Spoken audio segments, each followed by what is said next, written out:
Credit reporting firm TransUnion announced that they are letting consumers give crypto lenders access to personal credit data. The offering is being facilitated through security firm Spring Labs' digital passport, and credit data will be available on public blockchain networks via this passport. So an interesting development, I think, for DeFi lending. We always talk about this space being completely accessible, especially accessible to people who maybe haven't had the opportunity to build up these credit scores. And now TransUnion, a company that's made a business off of creating these scores and providing this data to centralized financial firms, is entering the DeFi space. So I thought there's a little bit of a juxtaposition, but an interesting development. And I'm going to pass it off to you first for your thoughts. What do you think? Well, I'm a bit confused. Like the whole notion of DeFi is kind of, it doesn't like, nobody needs to know your credit history to give you a loan, right? Because you either have a collateral in a form of your crypto. I mean, in a sense, that's one thing. Like you have your loan over collateralized by the crypto you own, and you just lose your holdings if you default by the loan. And here there is a totally different principle at work.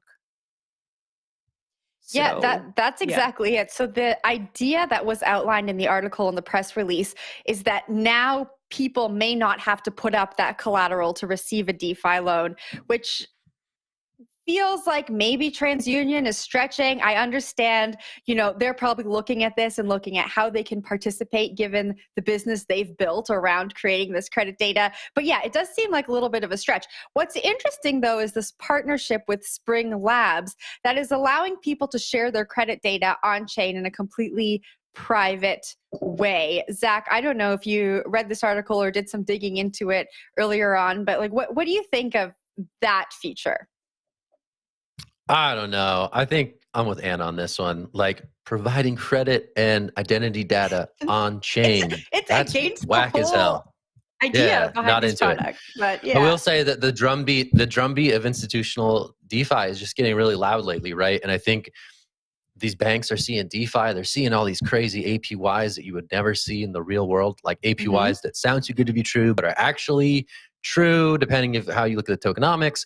So they're saying like, well, I want to park my assets in DeFi. I want like 8% yield. I want my dollars to be doing something for me. And if it means going on, Aave Arc, which is, the institutional whitelisted, DeFi platform from a major lender in the space, then yeah. So I think we're going to see more and more of this sort of awkward and odd bedfellows moments around DeFi and traditional financial institutions, because there's money to be made. And that's what these firms full of people care about. There's money to be made in DeFi. They say, hey, why can't I get on this too? If it means that, I have to provide identity and credit history through some on-chain mechanism so that I can play in these markets and make that money, so be it. I don't care about what DeFi is supposed to have meant. I just care about getting APY that I wouldn't otherwise be able to get. So I think we're going to see more and more of these weird stories that don't make any sense to what DeFi set out to do, but do make sense as institutional DeFi becomes an actual thing that big firms are going to want to dabble in. So I don't know. That's my take. I'm going to kick it back to you, Jen. Yeah, I just want to drive it home. I wish Naomi was here because she says this so often. These DeFi products really benefit people who weren't able to build a credit history. And that's not always people who can't afford a loan. And so if anyone has ever lived in a country that is not the country that they were born and raised in, it's really hard to get access to credit products, right? And DeFi solves this by, I can put my crypto up as collateral and I can get a mortgage, or I can get a credit product that I previously didn't have access to. But Zach, do you have a thought to add to that? Or yeah, so flip side, devil's advocate, like over collateralized lending kind of sucks and is anachronistic relative to the other lending market, right? Like the fact that you have to have like, some ratio 3-to-1 of existing crypto bags to like get like loans out of here that's it's a big impediment to DeFi lending, right? That's not how it works in the real world. Like typically, there are other ways that you can get someone to give you money based on their willingness to believe that you're going to pay them back, right?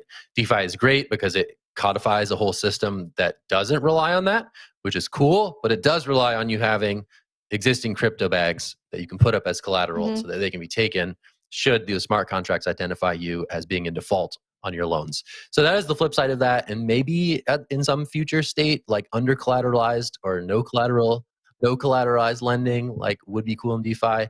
And maybe that's the nut that they're trying to crack, but it certainly comes with some trade-offs on the big picture stuff. Anna, what are your last thoughts on this one?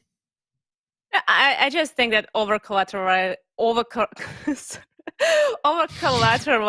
lending is fine, because probably you should be a hodler before you're a player in this field. That's how I'm gonna wrap it up. That's true.